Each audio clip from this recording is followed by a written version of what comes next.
अस्सलाम दोस्तों, inside by Mauzam Fakhar में खुश आमदीद। कब अश्क बहाने से कटी है शबे हिजरा, कब कोई बला फ़कत दुआओं से टली है। नवाबज़ादा नसरुल्लाह खान साहब मरहूम का ये शेर इस वक्त हस्बे हाल है, क्योंकि एक जानिब दुनिया के 193 ममालिक हैं जो कि अक़वाम मुत्तहिदा के मेंबर हैं, और उन 193 मेंबरान में से 157 मेंबर मुल्कों ने फ़लस्तीन को बतौर आज़ाद और ख़ुद मुख्तार रियासत के तौर पर उसके वजूद को तस्लीम कर रखा है, जो कि यूएन मेंबर्स का 81% बनता है। यानी दुनिया के 81% ममालिक ने फ़लस्तीन को तस्लीम कर लिया है। लेकिन इसके बावजूद फ़लस्तीन की रियासत तश्कील पाएगी, कब बनेगी, कहाँ पर बनेगी, किस तरीके से उसको जो एक कानूनी पोजीशन है वो हासिल होगी, इसके ऊपर बहुत बड़ा सवालिया निशान कल भी था और आज भी है। अगरचे कल अक़वाम मुत्तहिदा में फ़लस्तीन के हक़ में तकारीर हुई, टर्किश प्रेसिडेंट रजब तैयब उर्दवान ने तकरीर की, डोनाल्ड ट्रंप ने तकरीर की, इमानुएल मैक्रोन ने तकरीर की, इंडोनेशियन प्रेसिडेंट ने भी तकरीर की, और उसके बाद ट्रंप की ज़ेर सदारत 6 मुस्लिम ममालिक के सरबराहान का एक गैर मामूली इजलास भी हुआ। इस इजलास के बाद अच्छी उम्मीदों का इजहार भी किया गया और कहा गया कि अमरीका इस इजलास के आउटकम के ऊपर एक इलामिया भी जारी करेगा। लेकिन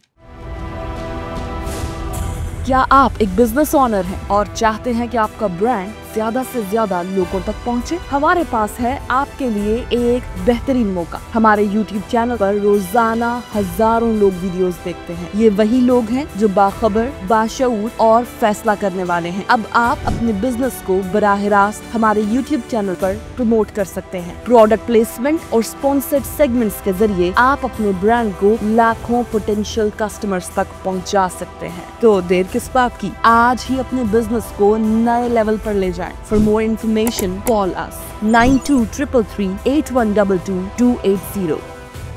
लेकिन ये जो लेकिन है, ये एक ऐसी बला है जो टल नहीं रही। ये एक ऐसा सवाल है जो बदस्तूर मौजूद है, और वो सवाल है कि क्या फ़लस्तीनी रियासत बन पाएगी। और हर गुजरता दिन इस सवाल को और ज़्यादा शदीद बना रहा है, इस सवाल को और ज़्यादा तवाना बना रहा है। क्यों? यकीनी तौर पर आप जानना चाहेंगे, और इस सवाल के जवाब के लिए हमें 24 घंटे पीछे जाना पड़ेगा। हमें अक़वाम मुत्तहिदा में होने वाली डेवलपमेंट्स को देखना पड़ेगा, वहां पर डोनाल्ड ट्रंप के खिताब को देखना पड़ेगा, और उसके बाद होने वाली चंद डेवलपमेंट्स हैं ऐसी जो कि इस सवाल की शिद्दत में इजाफा कर रही हैं। वो डेवलपमेंट्स मैं आपकी खिदमत में पेश करूंगा। अमेरिकन प्रेसिडेंट डोनाल्ड ट्रंप ने पहले तो मज़ाक़ा खेज अंदाज के अंदर अपनी तकरीर का आगाज़ किया। उन्होंने अक़वाम मुत्तहिदा की जो बड़की सीढ़ियां हैं उनकी ख़राबी का जिक्र किया। उन्होंने टेलीप्रॉम्प्टर जहां पर डोनाल्ड ट्रंप की तकरीर ने उनके सामने आना था उसकी ख़राबी का जिक्र करते हुए इस बात का इजहार किया कि ये लोग जो टेलीप्रॉम्प्टर चला रहे हैं, ये टेलीप्रॉम्प्टर की ख़राबी उनके ऊपर बहुत भारी पड़ने वाली है। और उसके बाद उन्होंने अपनी तकरीर का आगाज़ किया ये कहते हुए कि अक़वाम मुत्तहिदा के वजूद का मकसद क्या है।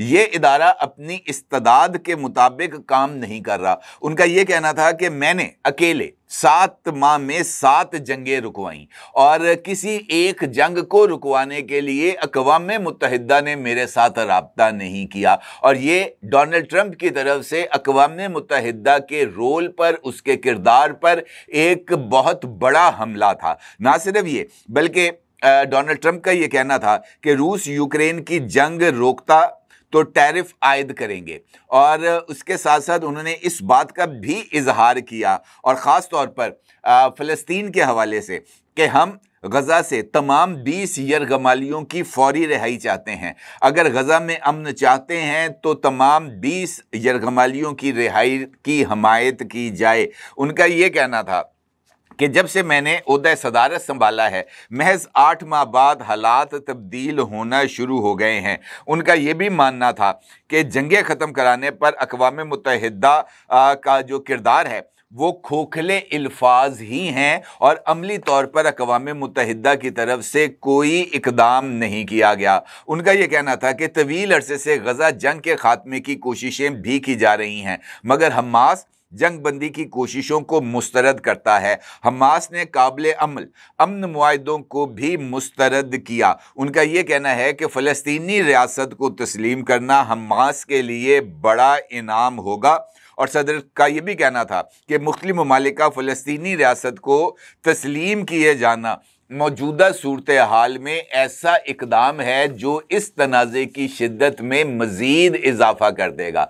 जबकि तुर्क सदर रजब तय्यब अर्दोगान ने अपने खिताब में इसराइल को एक फाशिस्ट, एक गासिब, एक जालिम और जंगी जराइम की मुर्तकब रियासत करार देते हुए गजा में होने वाले इंसानियत सोज जो मुजालिम हैं उनकी मंजरकशी भी की।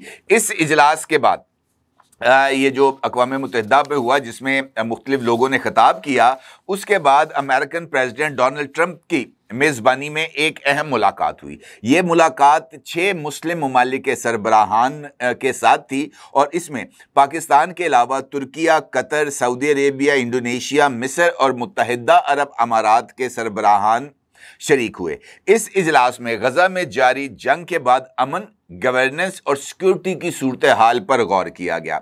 इजलास के बारे में ये बात बताई गई है कि अमेरिकन प्रेसिडेंट डोनाल्ड ट्रंप की तरफ से इस बात की तजवीज़ पेश की गई है कि अगर हमास जो है वो 20 मुग़वी यरगमालियों को फौरी तौर पर रिहा कर देता है तो उसके बाद वो इसराइल पर दबाव डालेंगे कि वो गजा से अपनी फ़ौजों को निकाल ले और जंग बंदी कर दे। उनका ये मानना था कि ये 6 मुस्लिम ममालिक जो कि इस वक्त इस कॉन्फ्रेंस हॉल में उनके सामने बैठे हैं, ये 6 के 6 ममालिक अपना रोल प्ले कर सकते हैं हमास के पास मौजूद यरगमालियों की रिहाई के लिए। और इसके साथ उन्होंने ये तजवीज़ भी पेश की कि सऊदी अरेबिया की सरबराही में एक अमन फौज भी तैनात की जा सकती है जो कि गजा का कंट्रोल संभालेगी। और उसके साथ साथ इन्हीं 6 ममालिक पर उन्होंने इस बात का वजन भी डाला कि गजा की तामीर नौ के लिए, वहां पर रिकंस्ट्रक्शन के लिए, उस पर दोबारा आबादकारी के लिए ये 6 मुस्लिम ममालिक और दीगर मुसलमान ममालिक मिलकर वहां पर फंड रेजिंग करेंगे, जो है अपना हिस्सा डालेंगे गजा की तामीर व मुरम्मत के लिए। अगरचे इस इजलास के बाद जो है वो किसी तरह का कोई एलामिया जारी नहीं किया गया, अलबत्ता मुख्तलिफ ममालिक के सरबराहान ने इस मुलाकात को तामीरी करार दिया। तुर्क सदर का ये कहना था कि मुलाकात अच्छी थी, उम्मीदों का इजहार किया जा सकता है, लेकिन इस इजलास के बारे में हतमी एलामिया अमेरिकन जो इदारे हैं वो ही जारी करेंगे। वाइट हाउस या उनका फॉरेन ऑफिस इस हवाले से एलामिया जारी करेगा। पाकिस्तानी प्राइम मिनिस्टर शहबाज शरीफ का ये कहना था कि डोनाल्ड ट्रंप एक मार्कतुल आरा शख्सियत हैं, वो जो है वो किसी भी तरीके से जाकर जो कॉन्फ्लिक्ट रिजोल्यूशन हैं वो इसके अंदर अपना किरदार अदा कर सकते हैं। उन्होंने उम्मीद का इजहार किया कि डोनाल्ड ट्रंप फ़लस्तीन के मसले को हल करने के लिए तामीरी किरदार अदा करेंगे।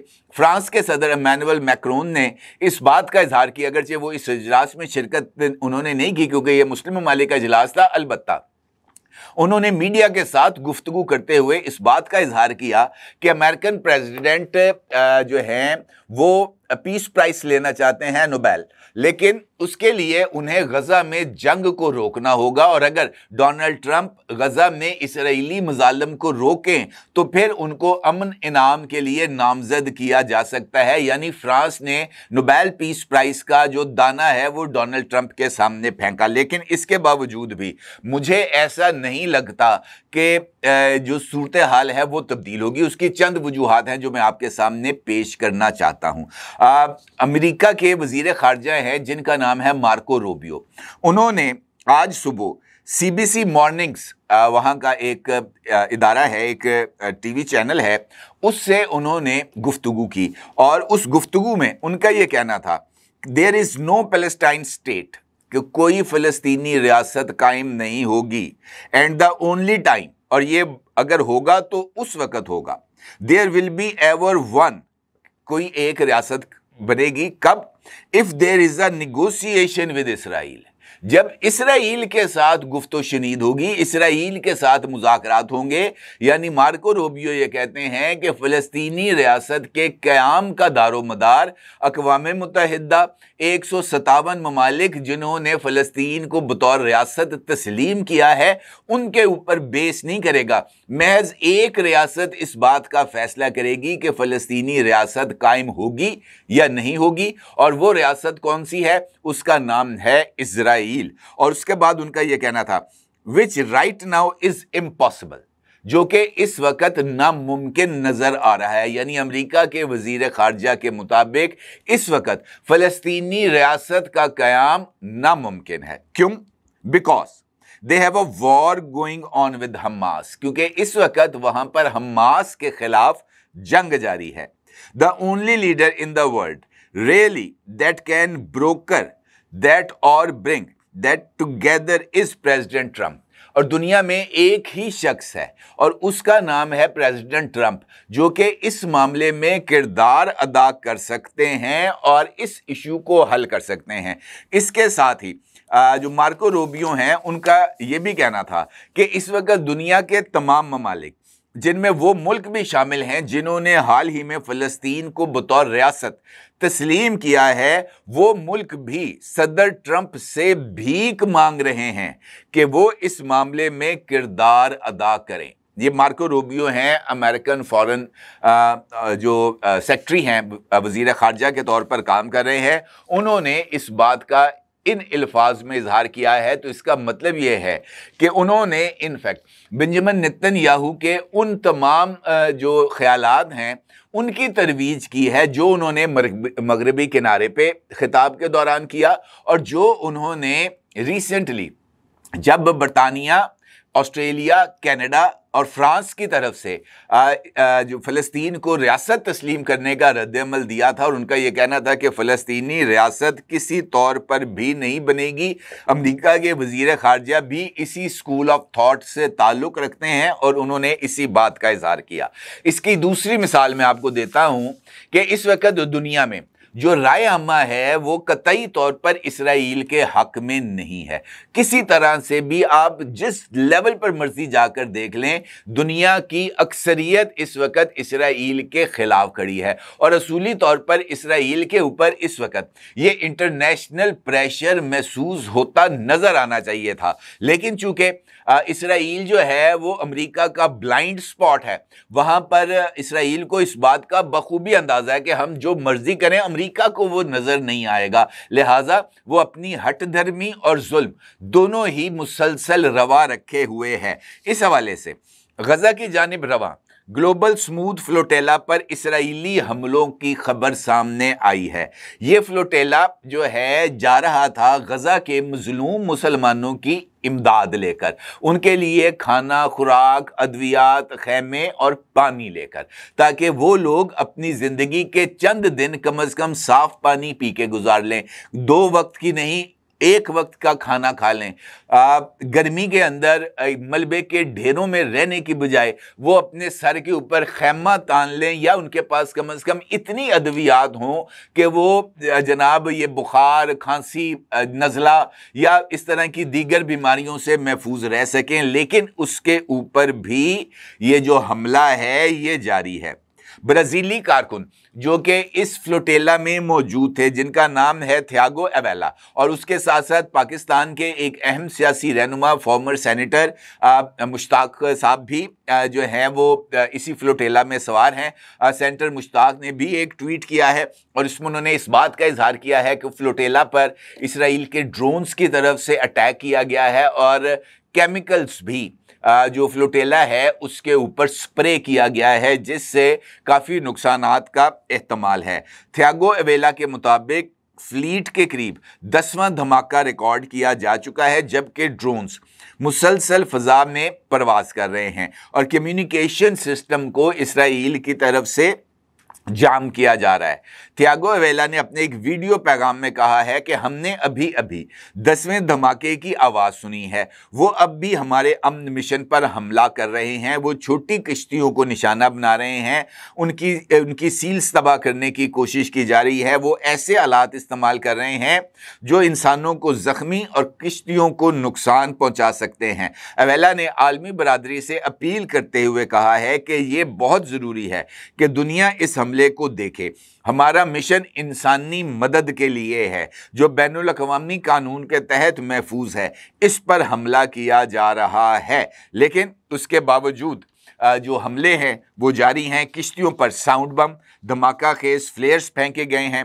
मुश्तबा केमिकल का स्प्रे भी किया जा रहा है। इस काफिले के रेडियो सिग्नल्स को जैम किया जा रहा है और मदद के लिए की जाने वाली मे डे की कॉल्स को भी ब्लॉक किया जा रहा है। ये है इसराइल का असल चेहरा जो मैंने अभी आपकी खिदमत में पेश किया है। अब जिस तरह मैंने आपसे ये सवाल किया कि क्या इसराइली रियासत कायम हो पाएगी, मुझे इसके इम्कानात अभी नज़र नहीं आ रहे और उसकी चंद वजूहात हैं जो मैंने अभी आपकी खिदमत में रखी हैं। अलबत्ता जिस तरह की सूरत हाल डेवलप हो रही है, जिस तरह से जो आलमी राय आमा के रास्ते में अमेरिका और अमेरिकन पिट्ठू इसराइल दोनों ही दीवार बन के खड़े हैं, ये इस सूरत हाल को और ज़्यादा संगीन कर सकते हैं। और इस हवाले से उर्दन के जो शाह हैं, शाह हुसैन, उनकी तरफ से जो खिताब किया गया है अक़वाम मुत्तहिदा में, अगरचे उर्दन भी कोई इतना ज़्यादा, अगर हम ये कहेंगे वो फ़िलिस्तीनियों का सका है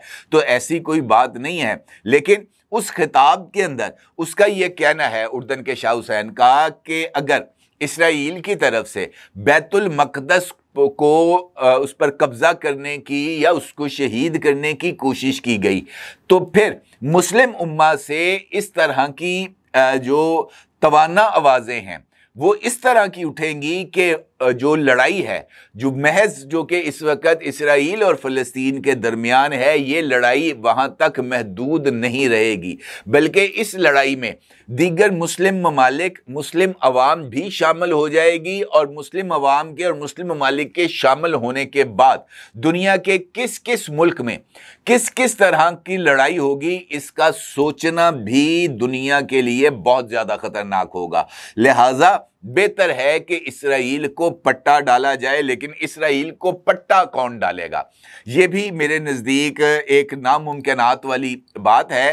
क्योंकि अगर मुमकिनात की बात होती, अगर किसी खुश फहमी की दुनिया में रह रहे होते तो ये 6 ममालिक जो इस वक्त दुनिया को लीड करने का दावा करते हैं, जिनमें कतर है, जिसमें मुत्तहिदा अरब अमारात है, सऊदी अरेबिया है, तुर्किया है, पाकिस्तान है, इंडोनेशिया है, ये अमेरिकन प्रेसिडेंट के सामने बैठ कर कहते कि इनफ इज़ इनफ, बस अब बहुत हो गया। अगर आप इसराइल को पट्टा नहीं डाल सकते तो इसको पट्टा हम खुद डाल लेंगे। अगर आपने इसराइल के साथ खड़े होना है तो यू आर मोस्ट वेलकम। वो आपका रास्ता है, ये हमारा रास्ता है। क्योंकि जब तक इस तरह की ताकतवर और तवाना आवाज़ बुलंद नहीं होगी, गज़ा के ऊपर मज़ालिम बंद नहीं होंगे। आप इस बात से महज अंदाज़ा लगा सकते हैं कि 20 यरगमालियों की रिहाई के लिए 2 लाख से ज़ायद मुसलमानों को, 2 लाख से ज़ायद गज़ा के शहरियों को शहीद किया जा चुका है, महज 20 यरगमालियों के लिए। इसका मतलब यह है कि 20 इसराइलियों की जो ज़िंदगी है वो 2 लाख मुसलमानों की ज़िंदगी पर भारी है। अगर ये तनासुब है, अगर ये रवैया है कि जनाब जब तक 20 नहीं होंगे तब तक जंग बंद नहीं होगी, तो फिर तो ये जंग बंद होने का इम्कान नज़र नहीं आता। क्योंकि वो 20 लोग मेरे नज़दीक शायद हमास के लिए एक गुंजाइश के तौर पर इस्तेमाल हों, क्योंकि ये मुमकिन नहीं है कि हमास उनको ज़्यादा देर तक अपने पास रख सके, लेकिन वो इसको एक टूल के तौर पर तो इस्तेमाल कर रहे हैं। कल भी हमास की तरफ से ये पेशकश सामने आई थी कि 6 माह के लिए जंग बंदी कर दी जाए, हम आधे यरगमालियों को गैर मशरूत तौर पर रिहा करने के लिए तैयार हैं, लेकिन इसराइल और अमेरिका दोनों ने इस पेशकश को मुस्तरद कर दिया, ये कहते हुए कि तमाम यरगमालियों को फिलफौर रिहा किया जाए, वरना जो कुछ होगा इसके बाद वो नाकाबिले बयान होगा, नाकाबिले तसव्वुर होगा। और उसके बाद भी अगर हम इस खुशफहमी में ज़िंदा हैं कि इसराइल जो है वो फ़लस्तीनी रियासत के क़याम के ऑप्शन पर काम करेगा और अपनी सरहद के बिल्कुल साथ एक और मुसलमान रियासत के वजूद को, जिससे वो सख्त नफ़रत करता है, कायम रहने की इजाज़त देगा, तो मेरा नहीं ख्याल कि ऐसा होना मुमकिन है। अपनी राय का ज़रूर इज़हार कीजिएगा। आपका बहुत शुक्रिया। अल्लाह हाफ़िज़।